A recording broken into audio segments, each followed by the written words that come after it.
terus tanya sama istrinya, kapan waktunya sholat? Kapan Bilal datang? Dulu kalau mau waktu sholat, Bilal datang, ngetok pintu Nabi, ya Rasulullah sekarang waktunya sholat. Itu Nabi membahasakan sholat itu unik. Ini tentang Mi'raj ya, karena hasilnya ya sholat tadi. Arikhna ya Bilal. Arikhna itu tolonglah bikin nyaman saya dengan sholat. Sebelum kita belajar sholat secara serius, gampang. Kalau kita misalnya menteri atau kita ajudan atau kita apa, kayak apa asiknya kita kalau ngomong-ngomong sama presiden, bercengkrama dengan presiden atau dengan menteri atau dengan kiai, dengan atasan. Sholat itu media di mana kita asik dengan Allah Ta'ala. Kalau kita bisa asik dengan atasan yang manusia, apalagi ini asik dengan Allah Subhanahu wa Ta'ala. Sehingga kita harus malu kalau sholat tidak asik. Kita ketemu orang yang kita hormati saja asik, masa ini ketemu Allah Ta'ala tidak asik. Sehingga dulu, bawaannya orang dulu itu kalau sholat, untuk tidak cepat itu harus diperintah. Dulu para nabi, para sahabat kalau sholat itu lama-lama. Sehingga sampai nabi yang turun tangan, wahai para sahabatku, kalau kamu jadi imam jangan lama-lama. Karena dulu semua orang itu penikmat sholat. Sehingga untuk tidak lama itu nunggu diperintah. Kalau kamu jadi imam jangan lama-lama, kasihan makmumnya. Nah sekarang alhamdulillah tanpa dilarang sudah cepat semua. Ini sudah ada kemajuan, ini sudah maju sekali ini. Nggak usah dilarang sudah cepat. Dulu itu saking asiknya orang sholat. Untuk supaya agak cepat itu harus ada perintah dari Nabi. Kalau kamu jadi imam jangan lama-lama. Nah kita kalau sedang pas baiklah, pas waras lah kira-kira gitu. Kalau bahasa orang Pantura, saya ini orang Pantura. Jadi kalau ngomong lebih keras, lebih vulgar. Normalnya orang sholat itu tidak bisa ngakhiri. Normalnya, saya ulang lagi, normalnya orang sholat itu tidak bisa ngakhiri. Karena ketemu zat yang kita cintai. Kita kalau ketemu orang yang kita hormati, yang kita cintai, itu nggak bisa ngakhiri. Misalnya mungkin anak muda, contohnya ketemu pacar, tidak bisa ngakhiri. Kita kangen sama teman, jagong, tidak bisa ngakhiri, karena asik. Nah ini ketemu Allah yang dipuja-puja, dipuji-puji, kemudian cepat ingin ngakhiri. Jadi ini kita agak aneh. Makanya orang sholat itu tidak bisa ngakhiri. Dan itu normal. Sehingga dulu ketika Sayyidina Umar itu ditikam sama satu benda yang kayak pancing itu. Panah itu kan kayak pancing ya. Jadi kalau masuk cepat tapi nariknya susah. Karena ada grendelnya. Itu tiap ditarik sakit, tiap ditarik sakit. Dan beliau bilang, nanti setelah saya sholat tarik.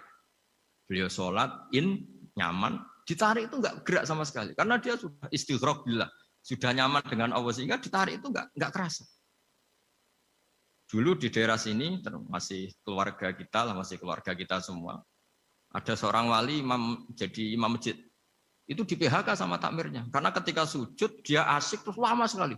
Sampai 30 menit. Sampai santrinya bilang, "Mbah, sampun, Mbah, sampun." Setelah itu rapat dihentikan. Ditanya, "Kenapa Mbah sujud begitu?" Saya tidak bisa mengakhiri orang nikmati sujud kemudian ingin berhenti. Nah, Sayyid Ali Zainal Abidin yang populer, cucunya Rasulullah SAW, anaknya Sayyid Husain, putranya Sayyid Husain. Itu bapak saya kalau cerita, beliau itu sebetulnya sholat itu hanya ingin 2 rakaat. Setelah sholat 2 rakaat, ya Allah sebagai hadiah nikmat saya sholat 2 rakaat karena asik dengan engkau, saya akan syukur lagi sholat 2 rakaat. Akhirnya ketika nikmati sholat, dia sholat lagi 2 rakaat sampai akhirnya 1000 rakaat. Itu tanpa rasa capek. Karena merasa keasikan. Masa momen seasik ini kemudian saya tinggalkan ya Allah. Akhirnya sholat lagi. Sehingga ada seorang wali ditanya, "Kamu ingin masuk surga?" Tanya, "Di surga ada sholat enggak?" Enggak ada katanya. Wah kalau enggak ada sholat, saya enggak masuk surga. Terus dibilang, "Ya sholat aja." Terus dia mau masuk surga. Kalau kita akan kebalikan, kita ini masuk surga itu sebetulnya kita ngawur sekali. Ngawurnya adalah, masuk surga, tidak ada sholat lagi, tidak ada puasa lagi. Jadi ini kan, kita ini jadi makhluk yang aneh. Jadi kita ini masuk surga senang karena sudah ada kewajiban apa? Sholat. Jadi ini agak aneh. Sesuatu yang menjadikan kita masuk surga, tapi sesuatu yang kita benci setelah masuk surga. Asiklah di surga karena tidak ada sholat. Nah, apapun kondisi kita harus latihan. Harus latihan kita entah seberapa kadarnya ingin niru Rasulullah SAW ketika ngendikan wa qurratu aini fi sholat. Nyamanku, hatiku tentram kalau saya pas sholat. Sehingga tadi sudah saya katakan tadi. Dulu itu untuk menghentikan sholat itu susah. Sampai Rasulullah sendiri yang merintahkan, "Hei para imam kalau sholat jangan lama-lama." Kalau sekarang, andai kan Nabi hidup di zaman sekarang, pasti tidak ada pengumuman itu. Karena semuanya sudah cepat, malah super kilat itu. Ada yang terawih 20 rakaat hanya berapa? 8 menit dulu. Itu kan 7 menit itu. Nah kalau sampean tanya saya, kenapa sholat begitu asik? Yaitu tadi kita diajari analogi. Analogi itu ya kias. Jika kita bisa asik ngomong sama orang yang kita cintai, bisa orang tua, bisa anak, bisa cucu, itu rasanya mengakhiri itu nggak bisa. Karena bawaannya asik. Apalagi ini kita munajat, bercengkrama dengan zat yang kita butuhkan sebelum kita ada, sampai setelah kita ada, sampai setelah kita tidak ada. Kita semua akan hasbunallah wa ni'mal wakil. Sehingga dulu bawaannya orang dulu itu, saya cerita sedikit. Ada orang mau meninggal, namanya Umar bin Abdul Aziz, itu Khomisul Khulafa, orang yang terkenal adil. Ketika mau meninggal, senangnya bukan main. Ditanya, kenapa engkau senang? Memangnya kalau saya mati mau kemana? Ketika saya hidup dengan segala nikmat itu ya karena Allah Ta'ala. Saya nanti mati ke zat yang sama. Dikelola oleh zat yang sama, yaitu Ar-Rahman Rahim. Dulu saya disayangi Allah, paling setelah mati juga disayangi Allah. Karena yang jadi Tuhan setelah mati, Tuhan yang sama ketika di dunia, yaitu Rahman Rahim. Cerita legenda yang lebih dasar dari itu, masyhur itu Jalaluddin Ar-Rumi. Ketika dia mau meninggal, semua muridnya nangis, beliau marah. Kenapa kamu menangis? Ya karena guru mau meninggal. Kamu itu ngawur sekali. Saya ini sudah lama menunggu hari seperti ini, bisa ketemu zat yang saya cintai, malah kamu menangis. Ayo kamu nari sebagai pesta kematian saya. Tapi ini nggak bisa ditiru ya, karena kalau kita niru, nggak usah dilarang juga nggak bisa niru kayak gitu. Cuma saya maklumatkan jangan ditiru, meskipun nggak usah dilarang juga nggak akan bisa niru. Sehingga orang-orang dulu itu bawaan kalau mau kabundut itu ya asik. Rasulullah Shallallahu Alaihi Wasallam ketika mau wafat, intakola ila rofiqil a'la, itu ditanya sama istri-istrinya, lalu engkau mau kemana? Kata Nabi, sebelum sekian hari, beliau setiap khutbah ngendikan, ini ada hamba yang disuruh milih Allah antara di dunia dan bertemu Allah. Kalau kamu jadi hamba itu milih mana? Di dunia yang penuh problem ini, apa milih ketemu Allah yang Rahman Rahim? Yang hubungannya dengan kamu itu ngasih dan ngasih. Kamu tidak mungkin kan hubungan dengan Allah memberi, kamu bisa apa? Kita hubungan dengan Allah pasti hanya mendapat. Dikasih nyawa, dikasih oksigen, dikasih bumi tidak bayar, dikasih air juga tidak bayar. PDAM dikelola siapapun bayar, oksigen di rumah sakit bayar. Hubungan kita dengan Allah tidak pernah bayar oksigen, tidak pernah bayar sewa bumi. Punya kolam renang laut seluas itu ya tidak pernah bayar. Udah gitu kolam renangnya menghasilkan ikan. Kalau kita kan semuanya utang jasa sama Allah, dan reputasi Allah itu dengan kita hanya memberi, tidak pernah meminta. Akhirnya hubungan-hubungan inilah yang menjadikan terus. Semua sahabat jawab, ya kalau kita jadi hamba itu pasti milik Allah lah. Jadi Nabi itu saking pinternya orang, supaya orang siap dengan keberangkatan beliau itu, dibikin satu taksis, satu apa, kalau orang Jawa bilang itu, dikai persemon, dikai mukaddimah. Supaya orang-orang itu siap kalau Nabi ngendikan. Kalau kamu seorang hamba disuruh ketemu Allah sama hidup di dunia yang fana ini milih mana? Ya milih ketemu Allah. Ketika akhirnya Rasulullah wafat, ternyata orang itu adalah Rasulullah. Ya akhirnya sahabat bilang, ya iyalah masa dengan kita sama Allah milih ketemu kita, pasti milih ketemu Allah. Nah, sholat itu mi'rajul mu'min, sholat itu adalah cara seperti itu. Kita manja dengan Allah meskipun dengan segala problem, ketika itidal kita tetap memaklumatkan Rabbana lakal hamdu mil'us samawati wa mil'ul ardi wa mil'u ma syi'ta min syai'in ba'du. Engkau zat yang selalu layak dipuji di langit maupun di bumi. Dan langit bumi ini karena terbatas masih ditambahi wa mil'u ma syi'ta min syai'in ba'du. Dan seluas apa saja engkau kehendaki. Apapun hebatnya langit bumi ini tetap terbatas, ada ruang dan waktu. Makanya ditambahi wa mil'u ma syi'ta min syai'in ba'du. Dan segala puji ini memenuhi semua yang engkau kehendaki. Saya berkali-kali bilang kalau hubungan dengan Allah nyaman, caranya gitu. Kalau kita sakit, bayar oksigen. Kalau kita butuh air, bayar PDAM. Allah itu tidak pernah nyuruh kita bayar. Apa saja hubungan dengan Allah. Nah, sholat itu maklumat bahwa kita apapun problemnya, alhamdulillah rabbil alamin. Kita maklumatkan terus bahwa kita bersyukur. Lalu kita Rabbana lakal hamdu. Makanya saya sering kalau disuruh Gus doain supaya pandemi cepat berlalu. Saya ini kan kalau kiai ya.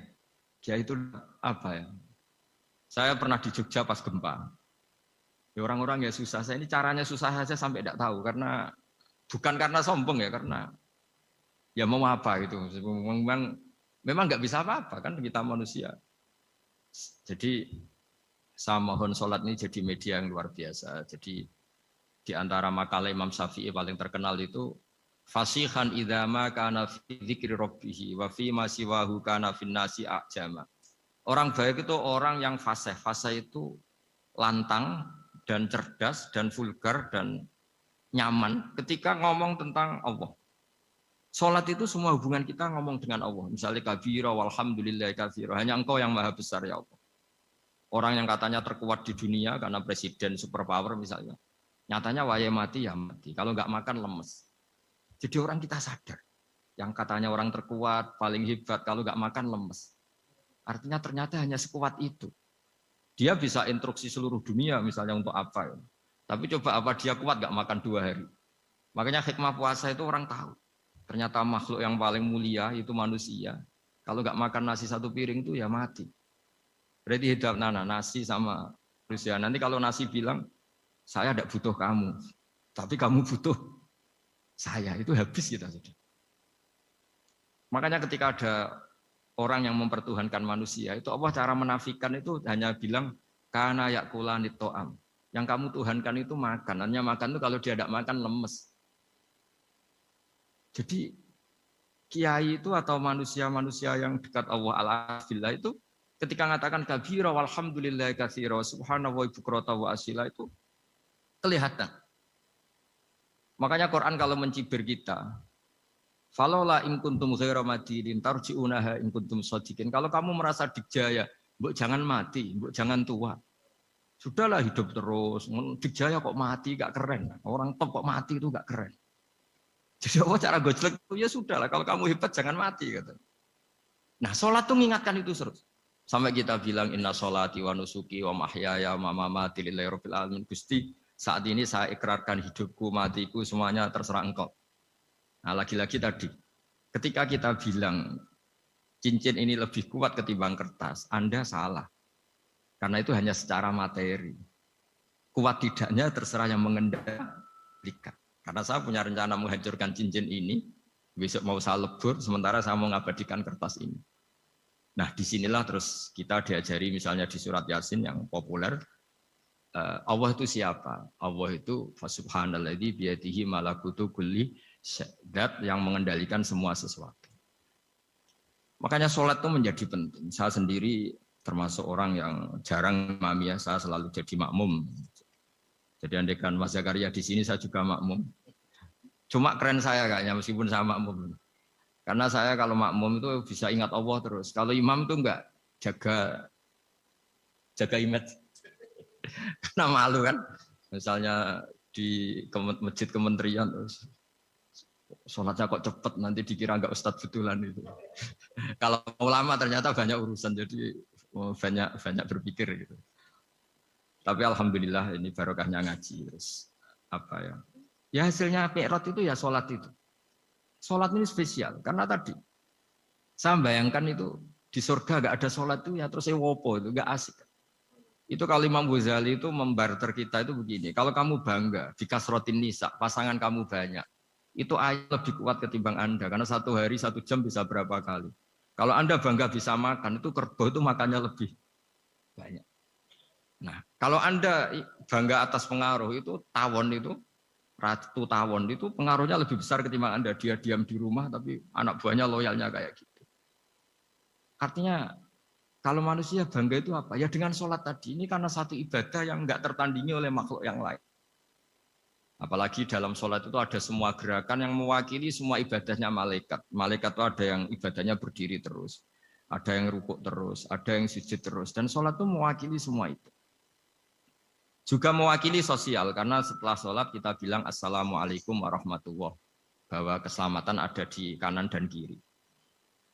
Nah, oke ya, itu sakralnya Mi'raj. Tapi di balik Mi'raj itu ada hal-hal yang manusiawi. Dan ini yang terjadi di dunia. Ketika Rasulullah melangkai makamnya Nabi Musa, makam itu status ranking lah kalau dalam bahasa Indonesia itu. Kalau bahasa Indonesia itu ribet, makam itu kuburan.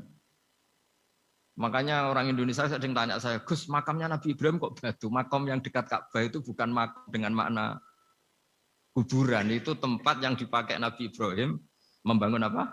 Ka'bah. Cara Jawa pancatan itu. Nabi Musa itu gak terima, komplain sama Allah. Ya Allah, ini lebih junior ketimbang saya. Kenapa makamnya melangkahi saya? Ini tidak fair. Jadi di mana-mana manusia itu kalau disalib junior itu ya tidak terima.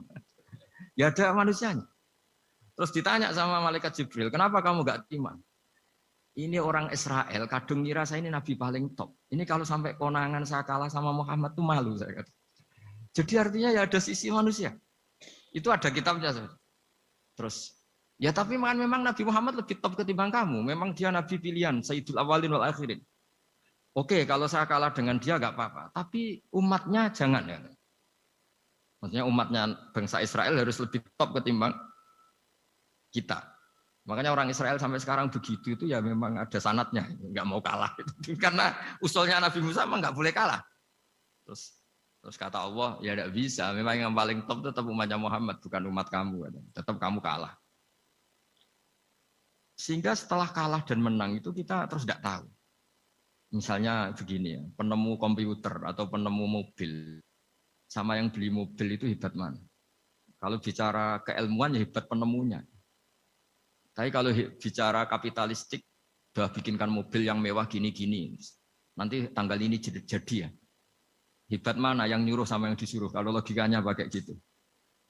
Hebat mana yang nyuruh sama yang disuruh? Artinya kamu milih jadi mana? Penemu mobil, hebat kan? Tapi terus sama orang kaya diminta, bikinkan ini, speknya seperti ini, selesai gini. Hebat mana? Nyuruh sama disuruh? Menyuruh. Tapi yang nyuruh tidak bisa bikin mobil, yang disuruh bisa. Pinter mana? Pinter yang disuruh. Tapi pertanyaannya, wong bisa nyuruh ngapain bikin sendiri? Pinter mana? Ini mohon maaf karena di sini banyak orang nggak jelas-jelas juga. Artinya terus subjektivitas manusia ini tetap ada gitu. Kalau bisa beli ngapain bikin gitu. Tapi kalau bisa bikin ngapain beli. Nah mungkin perdebatan di kementerian atau di yayasan atau di kampung-kampung atau di apa mesti begitu. Dan itu di Mi'raj juga digambarkan. Digambarkan bahwa antar nabi ini ya ada kompetisi. Wa fi dzalika falyatanafasil mutanafisun.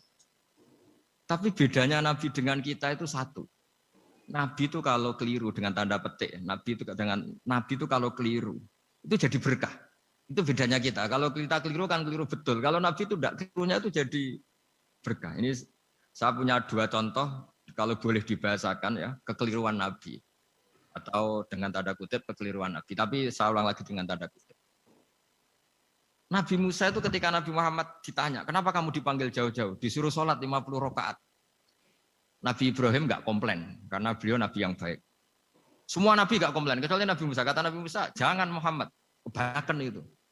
Bilang ke Allah supaya didiskon. Nabi kembali sama Allah, ya sudah tak kurangi 5. Turun lagi, masih berapa? 45. Masih kurang. Itu sampai 9 kali, akhirnya terkurangi berapa? 45 rakaat. Itu Nabi Musa masih bilang, udah minta lagi keringanan. Itu kalau diruti nggak jadi sholat kan? Kalau satu lagi kan masih terus hilang itu kewajiban sholat.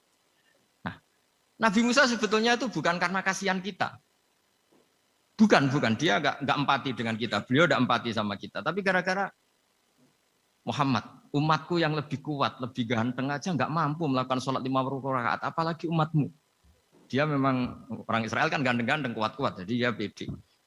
Umatku yang lebih keren, lebih ganteng saja gak kuat, apalagi umatmu. Jadi sebetulnya dia minta keringanan itu karena corong Jawa ngeprekno kita, menyepelekan kita bahwa makanya saya ingin memberitahu Nabi Musa kalau ada umatnya Rasulullah yang namanya Sayyid Ali Zainal Abidin yang satu hari sholat 1000 rakaat. Jadi nanti kalau ketemu Nabi Musa, ini 50 aja, ini kuatnya malah 1000. Nah akhirnya, tapi barokahnya Nabi Musa yang sentimen ini, sholat gak jadi 50 tapi 5. Itu bedanya Nabi sama kita. Ada contoh yang lebih ekstrim, kelirunya Nabi itu Nabi Yunus. Nabi Yunus, tapi keliru yang barokah, saya ulang lagi. Nabi Yunus itu memaklumatkan ke masyarakatnya, nanti itu kalau kamu tidak nurut sama saya ada adab. Anggap saja adab itu hari Kamis. Besok hari apa ya? Besok hari Kamis ya? Besok hari apa? Rebu apa Kamis?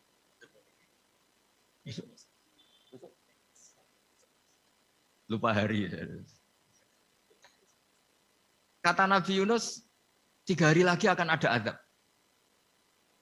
Tapi kurang 2 hari, kurang sehari umatnya masih dalam kemungkaran, dalam kemaksiatan, masih hura-hura. Akhirnya Nabi Yunus bilang, sudah ini tinggal sehari itu mau ada azab. Tapi mereka tetap hura-hura. Akhirnya Nabi Yunus itu, coro Jawa itu minggat. Memang bahasa Arabnya abako. Abako itu pergi yang tidak pamit. Itu kalau kamu cari di kamus, abako itu maknanya itu minggat, pergi yang tidak pamit. Sama Allah dibahasakan abako. So, wong ra bener kabeh, udahlah tak tinggalkan. Setelah ditinggalkan, Nabi Musa disalahkan sama Allah. Kamu itu Nabi tidak diperintah hijrah kok. Hijrah. Syaratnya Nabi kan mengambil keputusan apa saja berdasar wahyu. Tapi tanpa ada perintah wahyu, dia tetap keluar dari kampungnya itu. Keluar sama Allah disalahkan. Wong Nabi kok minggat. Akhirnya ketika dia di kapal, di perahu itu, dulu itu ada mitos, kalau ada perahu mau tenggelam pasti ada yang minggat, diundi. Sampai 3 kali yang keluar dia, akhirnya tahu diri nyemplung. Ya. Nyemplung terus ditelan ikan nun. Pokoknya ikan besar lah. Diberi sanksi sama Allah, karena dia Nabi kok melanggar diberi sanksi ditelan ikan nun. Telan ikan nun karena beliau seorang Nabi, perutnya ikan itu jadi masjid, dia baca tasbih terus. Tapi barokahnya dia minggat tadi, asbaqo.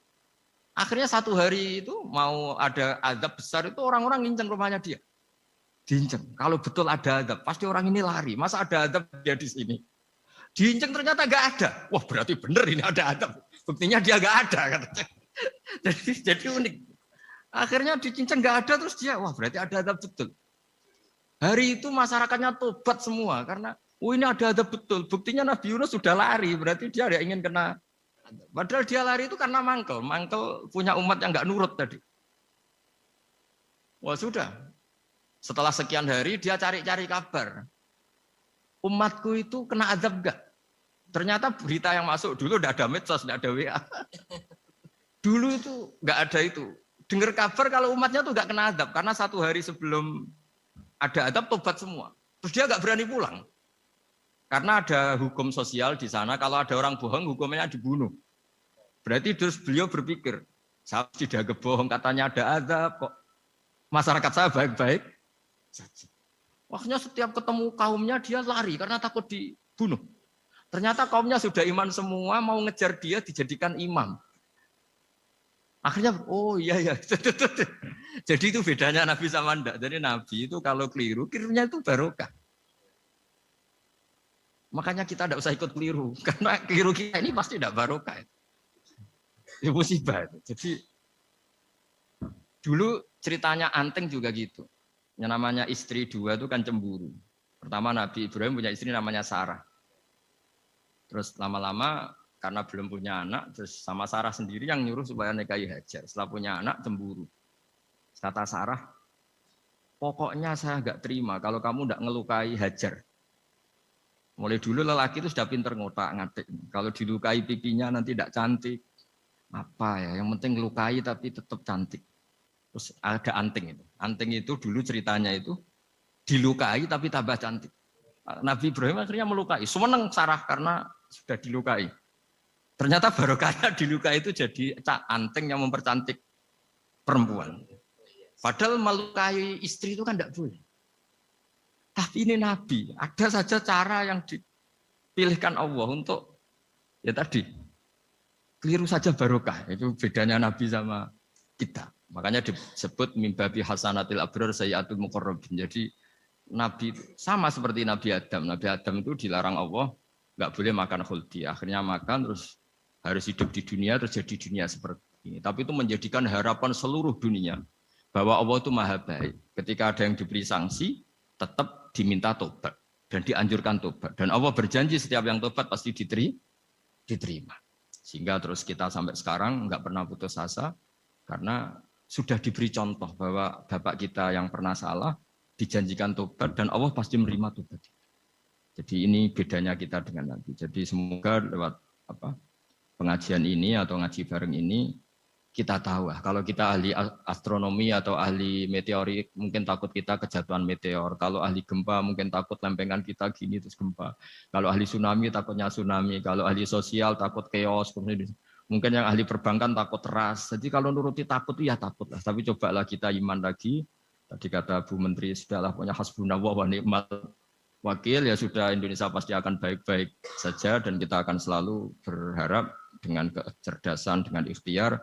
Tapi kita akan selalu berdoa kepada Allah Subhanahu wa taala. Saya kira demikian dan mohon maaf, monggo berdoa bareng-bareng. Al-Fatihah.